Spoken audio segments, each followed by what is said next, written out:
Warning. Within this fiction video, heavy subjects will be addressed such as mental illness disorders, school shootings, toxic relationships, and other assorted issues. If these are things you don't feel comfortable hearing about, I understand if you don't wish to continue watching this video.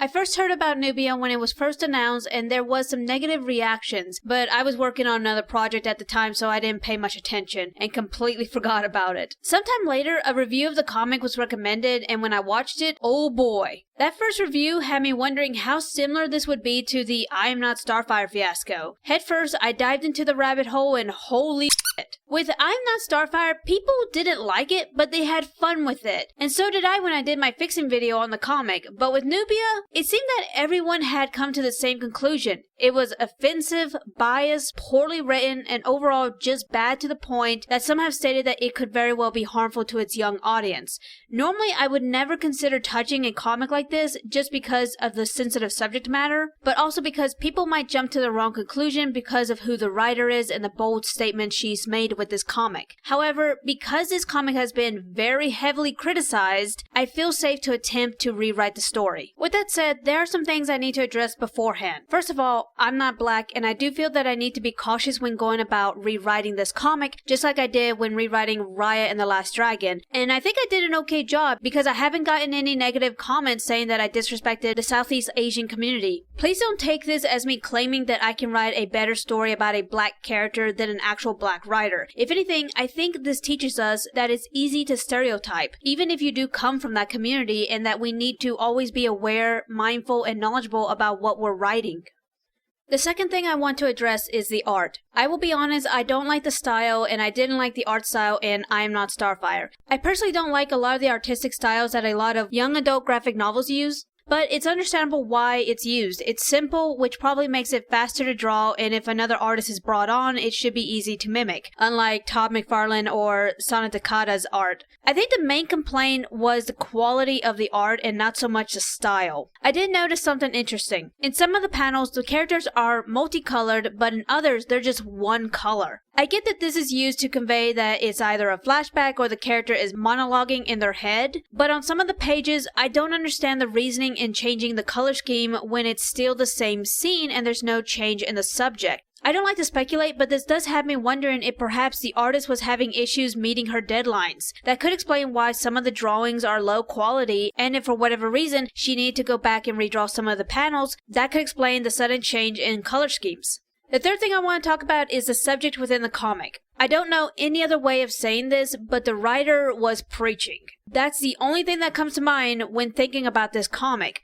Clearly, she wanted to address political and social issues, and that's fine. In fact, that could have worked if this was an anthology, or instead addressing these issues in small amounts, or maybe just focusing on one specifically. This is a coming-of-age story, and I would think that that would mean that it's character-driven. But it feels more plot-driven, and I think that's because the writer did not want to compromise, and that's part of the writing process is compromising, in order to get a cohesive story. Choosing what goes where and when and what needs to be scrapped, it felt like the plot came first over the characters, which is upsetting given this character isn't all that well known. I sure as hell knew nothing about Nubia before or after reading this comic. If anything, this comic tells more about the writer than the actual main character.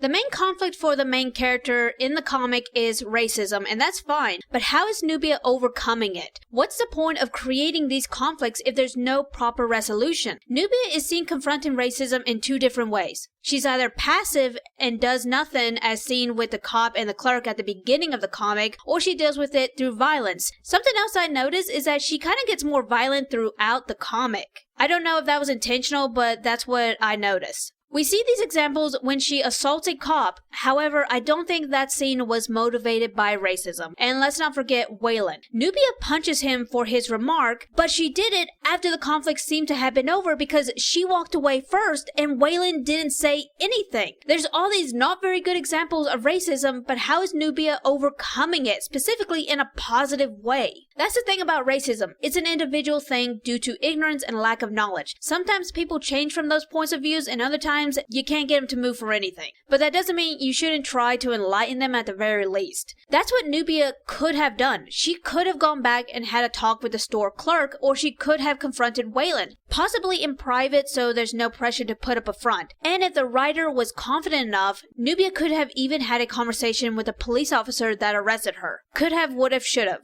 I will be making significant changes in this rewrite, and one of them that I knew I was going to change was the timeline. There are so many different versions of Diana leaving Themyscira and becoming Wonder Woman in different eras that I don't think it'd be too much of a stretch to change things up in this rewrite, especially since young adult graphic novels tend to exist in their own little pocket universe despite them being part of the franchise. So I don't think it's too much of an egregious change to divert from the well-known timeline. Meaning, my version will take place before Wonder Woman. The reason I'm doing this is because I want to give Nubia a chance to be her own character and not force her to live up to the expectations we all have for Wonder Woman. Hopefully with other comic adaptations, Nubia will get the story she deserves. Normally I don't do this, but I'm going to go ahead and address the character changes. We really didn't get to know the characters all that much, or even Nubia, such as what they like or dislike, their goals and aspirations. It's details like those that helps the readers relate to the characters. Let's start with Keisha. Keisha is an outspoken, opinionated woman. I don't recall her talking about her family, but when I think of Keisha, I envision a big family. I see Keisha having an older brother that she can go to for advice and two younger siblings that help keep her grounded. As for her parents, her mother is a coroner while her father is deployed, and in case you're wondering why that is, that leads to the additions I made with Jason's family. We get a little more context with Jason. We know he has a father and a grandmother. The thing about Jason, he's the only one who briefly mentions his father, and one of the main complaints in the comic is a lack of positive male role models. That's why Keisha's father's deployed. He's a soldier fighting for his country and setting an example for his children. Another main complaint was the negative portrayal of police officers. This gave me the idea to take these two misrepresented subjects, combine them to make a new character, Jason's father, Bo. When creating this character, my mind went to Miles Morales' father from Into the Spider-Verse and Virgil's father from Static Shock. Both fathers are police officers that love their children but have trouble expressing their feelings. But when hits the fan, they are always there for their families. Because this is Nubia's story and not Jason's, Jason does have a good relationship with his father, and Nubia will be the one developing a relationship with Jason's father. In a very platonic, innocent way, I want to make that very clear. Now on to Waylon. Besides racism, Waylon was basically the second antagonist. That's how I see it. In the comic, he explains why he was pursuing Keisha. Personally, I think this was him trying to save face because he got embarrassed, and it appeared that at the rally where Keisha turned him down for the final time, that seemed to have been the final straw that triggered Waylon to commit the school shooting. So many things wrong with this, let's dissect it one at a time. First of all, it really did feel like Waylon really did like Keisha, but it was clear that she was not interested in him, but the comic contradicts itself. In one panel, Waylon asks Keisha out and she says, "We've talked about this," which I assume is her telling him she's not interested. But in another panel, Nubia asks her why she doesn't tell him to leave her alone, indicating that Keisha never set any boundaries with Waylon. You see how confusing this is? And to top it off, Keisha admits that she's afraid of Waylon and Nubia does not encourage her to seek adult help. Terrific message to give to young girls. If a guy's harassing you, don't tell anyone, just put up with it. The incident at the party, I feel, needed extra panels to know how it came down to that. After everything we're told about how Keisha feels about Waylon, I would think that when she sees him at the fire pit, she would just avoid him completely and not go there. We are shown that Waylon was already at the fire pit prior. This has me wondering if at some point Waylon may have stepped away. Like I said, extra panels would have really helped to see how it played out and give insight to young girls reading this, signs of a situation escalating out of control so they know when to remove themselves from it. With all that being said, these are the changes I'm making. Waylon is still an asshole, but he's not a racist asshole. I genuinely believe he did have a crush on Keisha in the comic, but pursued her in a blatant misogynist way. In my rewrite, the two of them have dated, but it was an unhealthy, toxic relationship that resulted in Keisha developing an eating disorder that caused her to gain weight. The two of them have broken up and Keisha has lost the extra weight that she gained during their relationship. However, she still does struggle to control her disorder. A lot of disorders are often psychological that sometimes develop due to stressful situations and changes within our environment that we're just not mentally prepared to deal with at that moment. Once a person develops a disorder, there will always be a risk of it being triggered again, but with the right support, it can be controlled. I promise you, there is a reason that I'm adding this in.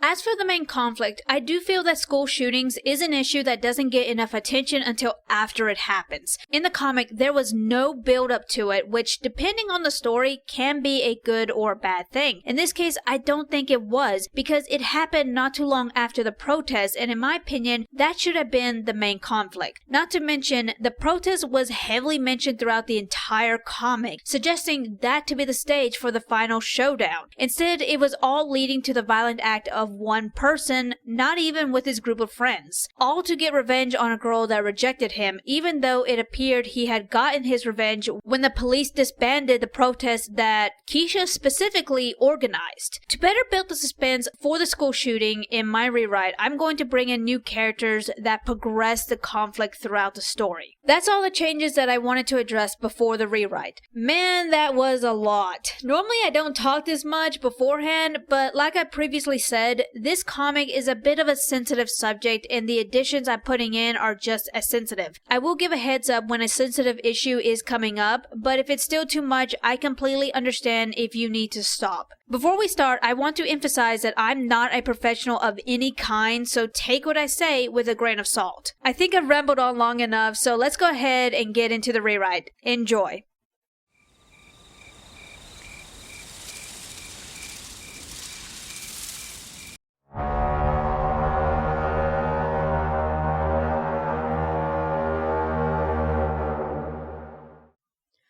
An alarm is sounded on the island of Themyscira, but the culprit managed to escape. Hippolyta summons one of her most loyal and skilled warriors, Amira. She kneels before her queen, anticipating her orders. However, it is a mother that she is in the presence of, who begs her to retrieve what was stolen from her. Never before seeing her queen like this, Amira vows to complete her mission. Unfortunately, the mission is time sensitive. I beg you, Amira, bring her back before her first year. I do not want to have to choose.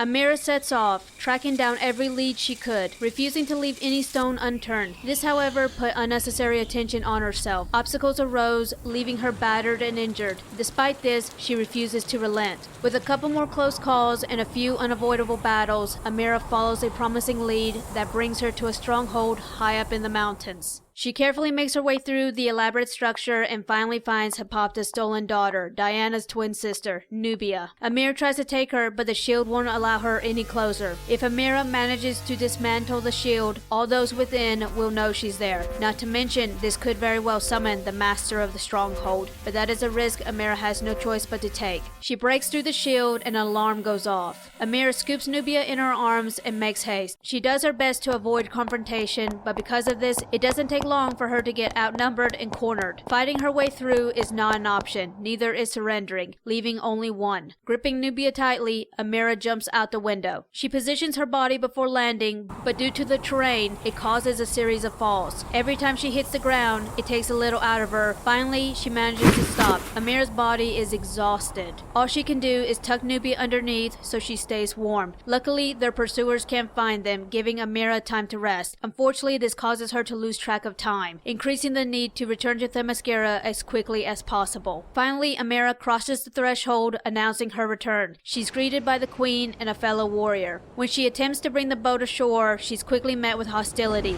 Immediately, Amira kneels in shame, realizing she's past due. She'll accept whatever punishment, but begs for the child to be spared. If I was just a mother, there would be no doubt. But I am also a queen that has an obligation to put my people first before my own needs. What harm is there to bring home a child? Bending the rule for one and expecting the rest to follow would be fair to none. With a heavy heart, Hippolyta cannot allow her daughter to return. As for Amira, in all her years of combat, this is her first defeat. Despite the unfortunate result, there is hope. Hippolyta tells Amira to rise, for she has a new mission for her. Supplies are placed in the boat. Asking as a mother, Hippolyta requests that Amira raises Nubia as her own in man's world. Amira is stunned by the request, but accepts the task, if only to make up for her failure. Hippolyta catches a glimpse of her daughter as Amira sails away, and it all becomes too much for her.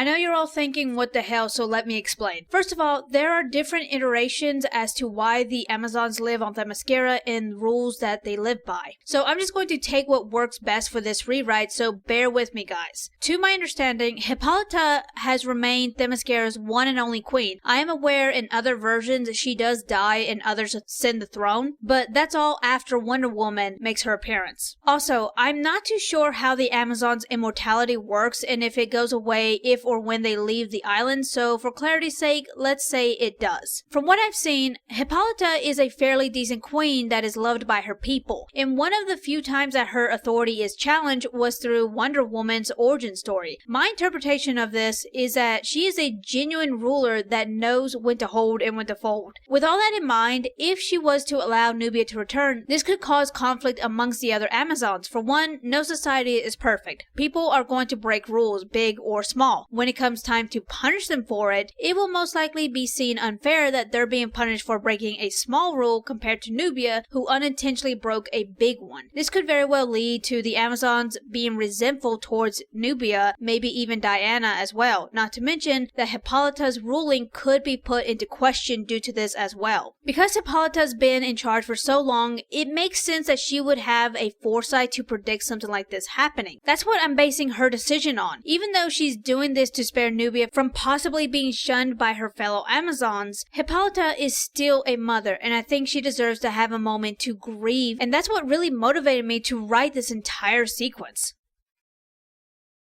A group of friends play basketball. Jason blocks Nubia from shooting, so Nubia passes it to Keisha, who isn't far from the hoop but overshoots. Nubia sprints to the ball in time to catch it before it hits the ground and score the point. If her friends wasn't so used to her athletic abilities, they'd be godsmacked right now. Instead, Jason complains that it isn't fair, 2 against 1. From the entrance of the court, they hear someone offer to be Jason's partner. It's Oscar. Nubia blushes. Before the round can begin, it's interrupted. Blue tells them they'd like to have the court.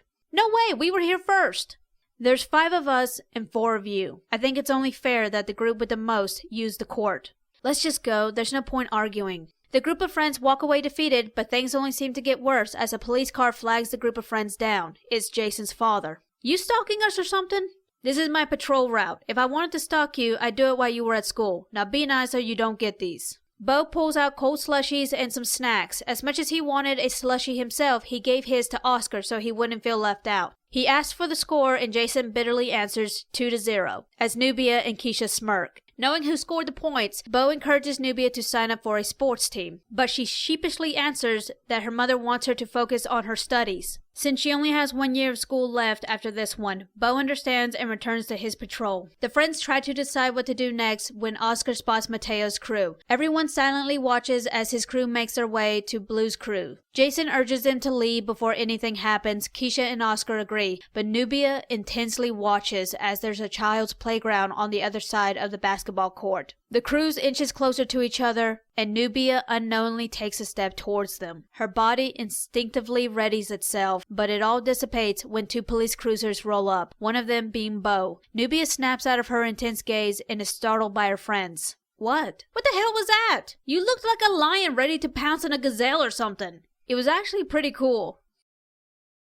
There is a lot to unpack here, so let's get started. First of all, let's talk about the 2 additions I made. I already talked about how I was going to build up for the school shooting to be the main conflict, and I don't want it to be the act of one individual. I wanted these 2 crews to be an embodiment of a specific issue and the devastating results it can lead to. I won't say what it is right now, but there's a purpose for it. I want to make it clear, though, that my examples is just a simplified version of a more complex issue. The reason I have the friends playing basketball is because I felt that would be a better introduction while showing their closeness by doing an activity where they are working together rather than have them loitering outside a convenience store. Because what does that offer? What does that tell the reader about this group of friends besides just info dumping the current situation? As for the conflict within this scene, scene or lack thereof, I'm aware that when it comes to comics, specifically superhero comics, there needs to be a hook that gets the readers invested, and oftentimes a fight is used to grab the reader's attention. For this comic, a robbery takes place and Nubia reveals her powers to disarm the robbers, which leads to a misunderstanding, which leads to a whole iceberg of another issue. Anyway, I didn't put a fight in, specifically because it's a little too soon, and also because right now I'm setting up characters and introducing new ones, and I don't want to overcomplicate things just yet. Instead, I want to hint for right now at Nubia's awakening powers, because in my version,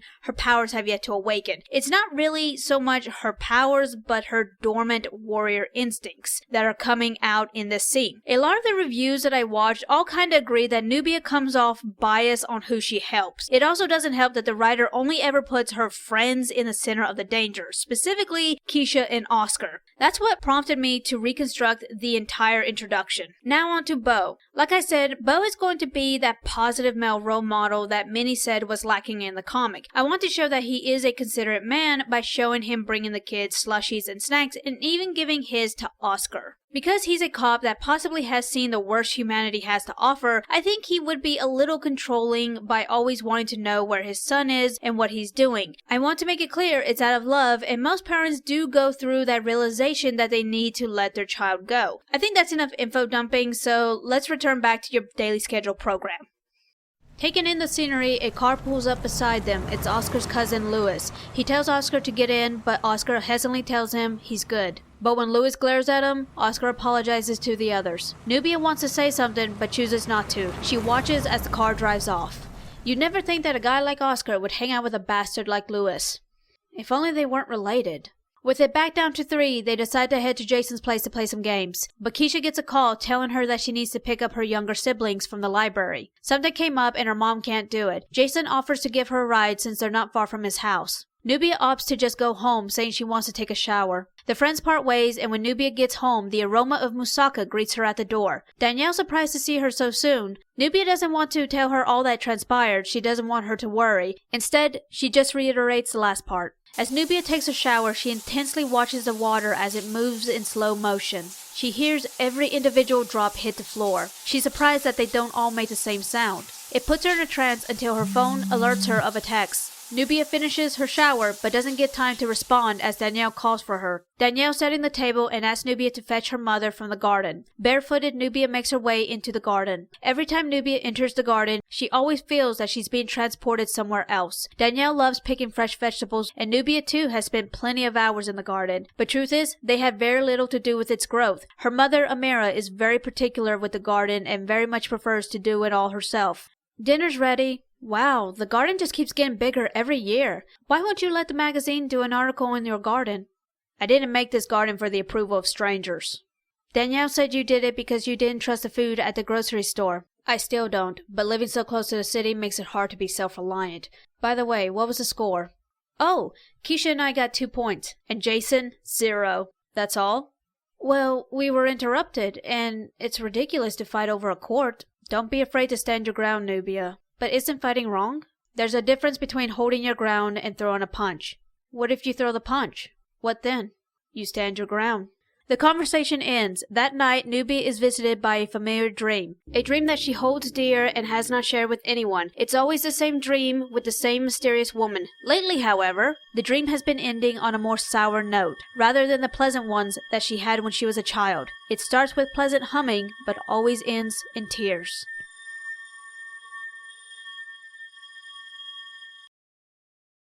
After the park, my goal was to show Amira and show how she's been coping since her exile, but more importantly, I wanted to show some interaction between her and Nubia to give an insight on their relationship, which will be more elaborated on the further we go. Personally, I feel that Nubia's relationship with her parents, specifically Amira, was lacking in the comic, and it just kind of felt a little sloppy. Not to mention, the way Amira talks about having to contact Dee and having to do damage control in front of Nubia, it's understandable why Nubia is so insecure in the comic. It was brought on by her parents, specifically Amira. That would be fine if the story had a proper resolution about that, but the scene that we get in the comic makes it come off as if Nubia is trying to get out of trouble. Also, I know I'm probably going to get some shit for this, but having Nubia address Danielle by her first name, that's just to make it easier for myself as I write write and record this. And finally, the dream. There is significance to it, and that's all I'll say about it. One more thing, if you haven't caught on yet, Nubia is passive by nature and avoid confrontation. That was something she struggled with in the comic as well. Her conversation with Amira is a spark, and we'll see how that transgresses throughout the story. Quick side note, I didn't realize how much time Keisha's braids would take to draw. It's just taking up a lot of time, and I'm going to make the choice to change her hairstyle to make it easier on me so that way I can draw the characters as quickly as possible for whatever scene I need them in.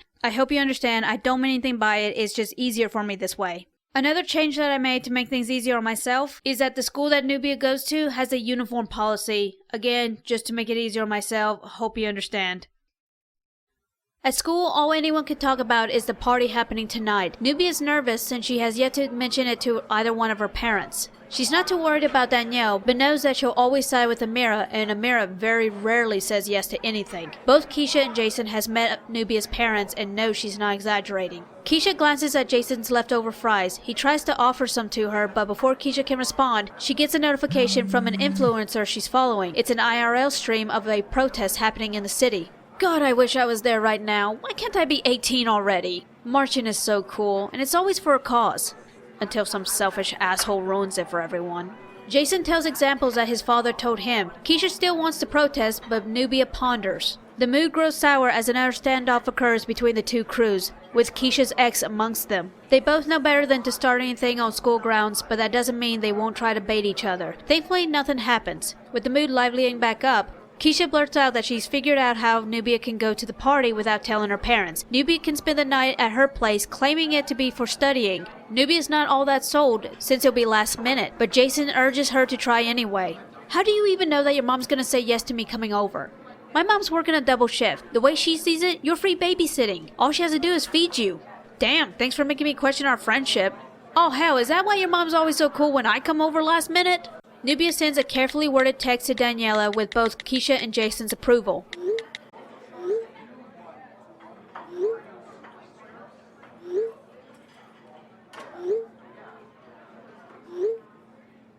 The friends cheer with joy, catching the attention of their peers sitting next to them.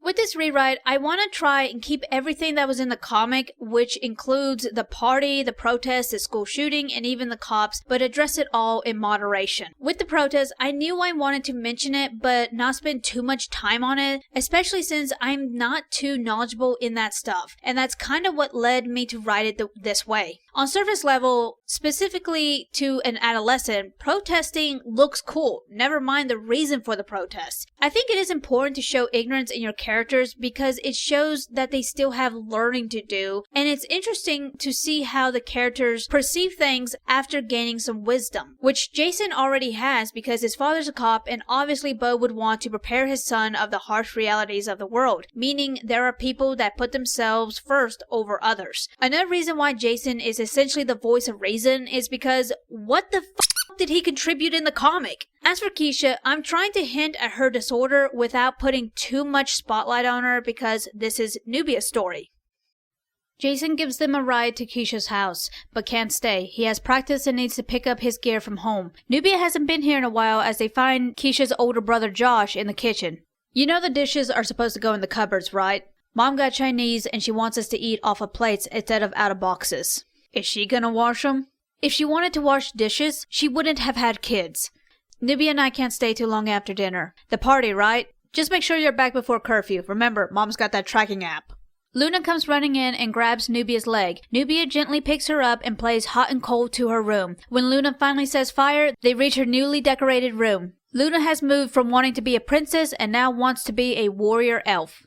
Luna, how many times do I have to tell you? Stop putting stickers on my door. Nubia. Hey, T, sorry. It's alright. Everyone's still getting used to it. Keisha yells from downstairs that dinner has arrived and their mother. When Nubia brings the young ones down, they all say grace before digging in. Keisha carefully watches how much her family gets out and makes sure that her portions doesn't exceed theirs. What time do you girls plan to leave for the party? 8 or maybe a little after. It depends on how long Jason's practice runs. So what are you girls gonna wear? Oh, we forgot about that. We'll think of something. I have a few dresses I've been holding on to, hoping to squeeze back in them someday, but I think it's time to be realistic. Nubia tries to argue, insisting that she doesn't want to be any trouble, but both Keisha and her mother stand united against her. After they get done eating, they all head to Nicole's bedroom, where she lays out her outfits and tells Nubia to pick whichever one she wants. She leaves the girls to get ready, as she too needs to leave pretty soon. A little after 8, Jason calls saying he's outside.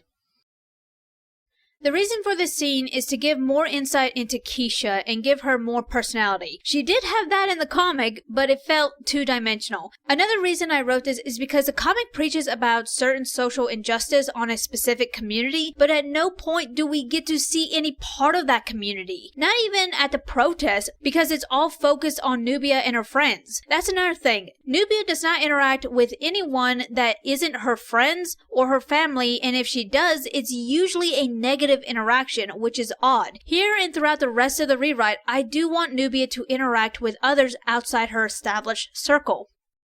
On their way to the party, Nubia's nerves to her surprise start to ease. Keisha starts ranting about all who's going to be there and fantasizes about the celebrities that could attend.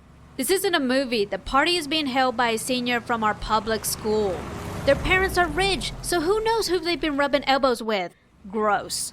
I doubt any celebrities are going to show up, but he'll probably be there. After all, this is his neighborhood. Don't worry, we moved on, and it's not like this will be my first time seeing him after our breakup. We go to the same school after all. Jason wants to stick together just in case, but Keisha won't have it. She argues that they're going to have fun, not babysit. When they arrive, Jason makes them all promise that if any of them feels uncomfortable, they let the others know, regardless. The friends enter the luxurious house and are overwhelmed by the lengths the host went to accommodate their guests, making them question if they're in the right house. Maybe we will see a celebrity. The friends enjoy themselves alongside their classmates. On the dance floor, Nubia locks eyes with Oscar. They awkwardly dance beside each other, but when the music pivots, they lose themselves in the beat. Keisha leaves to get herself a drink, but then hears a familiar voice say her name. With the music starting to slow, Oscar asks Nubia if she wants to take a break. She's actually not all that tired, but says yes anyway. As for Jason, he goes for the food.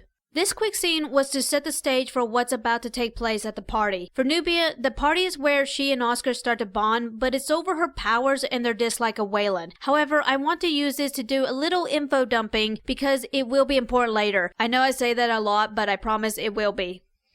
Waylon convinces Keisha to go somewhere private so they can talk. She hesitantly does so she doesn't ruin the mood for her friends. Nubia and Oscar find themselves outside at the fire pit where there's little people. It's awkward again, but the fire reminds Nubia of all the times she went camping with her mother when she was younger. Danielle only went once and hated it. However, when she describes it to Oscar, he can't help but compare it to survivalist training. Nubia's a little caught off guard by the comment, but regardless, those are some of her fondest memories with her mother. Do you still go camping? Not since I started high school. If I'm being honest, things have been a little strained between the two of us since then. It's natural that things get a little awkward between kids and their parents. It is? How so? Well, between that uncomfortable thing that no one likes to talk about called puberty, and then us trying to learn to be independent from our parents along with us trying to figure out what we want, can, and should do after high school, it's understandable that our relationships with our parents might fall through the cracks a little. Even if that is the case, is it natural for the rift to only be with one parent? Before Oscar can respond, he gets a call. It's Lewis. Nubia can see that he wants to ignore it, but gives in. Oscar walks away to talk in private. Nubia tries not to eavesdrop, but can't help herself and isolate the noise around her like she did in the shower. She hears Oscar and his slightly aggressive conversation with his cousin, who's demanding that he leave the party. Oscar insists that he's not going to, but his tone says otherwise. The call ends. Nubia, I'm sorry, but you don't have to do what he says all the time. You were listening? How? He's not your father. Stand your ground. You don't owe him anything. I have to go. With Oscar's leave, Nubia doesn't feel like staying herself. However, she's not the only one with boy trouble. I don't know if I should have mentioned this earlier, but I didn't know how without it coming off forced. Nubia and Amira's relationship is strained, and I try to kind of hint at it with their interaction, and it will play a big part in Nubia's character development, which we will get more insight in part 2. Now, at the beginning of the video, I talked about the changes I made with Keisha's character and hinted at them throughout the video, and now it's time to confront it. So, this is your warning. This is where things are going to get a little sensitive. There will be mention of mental illness disorder, toxic controlling relationship. If it's hitting too close to home, it's fine to skip ahead or stop completely. I won't hold it against you. Waylon has just confessed that he wants to get back together. Keisha is stunned and mortified. You can't be serious. What the hell brought this on? No one understands me like you do, and you gotta admit, we were good together. Waylon, what we were, was toxic and unhealthy. You're exaggerating. Have I ever hit you or raised my voice to you? No, but what you did do was control the relationship. I could never have an opinion outside of yours, and if I did voice my opinion, public or private, you'd make me feel that what I said was either stupid or wrong, which would make me feel embarrassed or ashamed. You're blowing it all out of proportion. And that's what you would do right there. And I would believe you, so I'd stop saying anything and hold it all in, and as a result, I would eat. So it's my fault that you have no self-control? No, it's mine, but you just didn't care enough to help. It was my family and friends that got me through that. So because I'm not the perfect boyfriend, you'll just wash your hands of me? Despite our failures to make it work, I do care about you, and that's why I put up with it for so long. Because you're holding things in too, but I won't be the dam that holds the water back anymore. I say this with love. You need help. Nothing else is exchanged, and Keisha walks out. She was not prepared for this, and the nerves get to her as she stares down the buffet. She sees Jason, who asks if she's okay, but it all becomes too much for her and she runs out of the house. Jason runs after her. The comic was obviously steering towards the direction of strong female empowerment, and that's fine. But by putting the female characters in certain situations, specifically Keisha, it's important to show them overcoming their hardships, specifically because this is a young adult graphic novel. However, the main solution used is violence. That's where I think the comic falls short on. Despite what people may think of the comic, I do think a lot of people can relate with Keisha on what she's going through with Waylon. However, at no point does anyone try to prevent the issue from escalating by telling an adult or encouraging Keisha to seek adult assistance. As a result, the problem just kept escalating until this was the final result. I have witnessed this happen firsthand, where there was plenty of red flags, but they kept getting ignored until finally the situation definitely turned fatal. With this rewrite, I wanted to show empowerment by not only having Keisha confront it in a non-violent way, but also taking accountability. No one wants or should victim blame, but at the same time, there is a certain amount of accountability that the person in that situation needs to address. The reason situations escalate the way they do is because that negative behavior is enabled with excuses such as, it was a one-time thing, it was my fault, they're getting help. That's great that they're getting help, but that's not your problem. I hope I portrayed all these sensitive subjects correctly. I did do some research for this. If I got some things wrong, I do apologize. And please, if any of you watching this is going through something like this, please seek help. You don't deserve what is happening to you. Jason calls Nubia saying it's time to leave. Nubia quickly weaves her way through the house to get to the front door, but a gathering has taken place. Curiosity gets the better of her. The reason for the commotion is the two crews. Both crews are in each other's face, demanding the other to leave. The senior who's throwing the party demands they all leave. Or what? You'll call the cops? How much did this party cost your parents? How much do you think they'll appreciate the cops being called? Probably more than you. If she doesn't call the cops, I will, and show them this video of you refusing to leave after the homeowner asked you to. This sparks others to hold their phones and start recording. Mateo looks at Blue, reminding her that she was asked to leave too. Blue glances at Nubia and takes her leave with her crew following. Mateo follows suit but takes one final look at Nubia before going. The tension quickly starts to dissolve and the party resumes. Nubia receives a text from Jason asking what's taken her. Finally, Nubia leaves, but when she gets to the car, she's greeted by an aggravated Jason. What the hell took you? Sorry, something came up. Why are you so mad? Keisha, what's wrong? I just want to go home. Jason drives back to Keisha's place as Keisha recounts her talk with Waylon. When they arrive, Jason requests to speak to Nubia alone. The girls can see that he's still upset and Keisha wants to mediate. Jason clears the air real quick, insisting that he's not mad at Nubia and apologizes for snapping at her. Nubia can see that he's sincere and asks Keisha to go ahead inside. Keisha reluctantly does so out of respect for both of them. What's going on, Jason? She puts up a brave face. If I hadn't known her since we were kids, I'd fall for it too. We shouldn't have left her. Keisha's not your responsibility. I knew something was going on with her, and when she started to gain weight, that confirmed it, but I stayed silent. Jason, we all had a feeling something was up. You're not the only one that chose not to say anything. But I knew it was because of him. My dad always says that a man protects his own. I knew what he was, and I didn't warn her. So what does that make me? Human. Jason feels better getting this off his chest. Nubia's happy they've cleared the air, and the friends call it a night. The final scene at the party was specifically to show that the tension between the two crews is growing. Just like Keisha's relationship with Waylon grew in a negative direction due to lack of action, the specific intention I had for writing this scene was for Nubia. All superhero stories have these moments where the young hero-to-be is faced with a choice of minding their own business or intervening. At the park, Nubia was unintentionally preparing to intervene for the sake of young children, but the situation was de-escalated before she could make a choice. But here at the party, she is making the conscious choice to step in. Not to mention, her friends are outside, so there's no reason for her to get involved. But she's choosing to do so due to the influence of her conversation with Amira. One more thing. I'm going to repeat what others have said about the male characters in this comic. I specifically heard this from male reviewers. They voiced their concern that whether or not the design of the male characters was due to the art style, they couldn't help but feel that it was intentional that these supposed straight males were being feminized due to their ethnicity. I don't know anything about this, but I did kind of want to address this in my own little way by having Jason question his manhood, but not due to his sexuality, instead his actions or lack thereof that has him questioning this. I would think a lot of guys do go through this at some point in their life, specifically since there's such a double standard for men.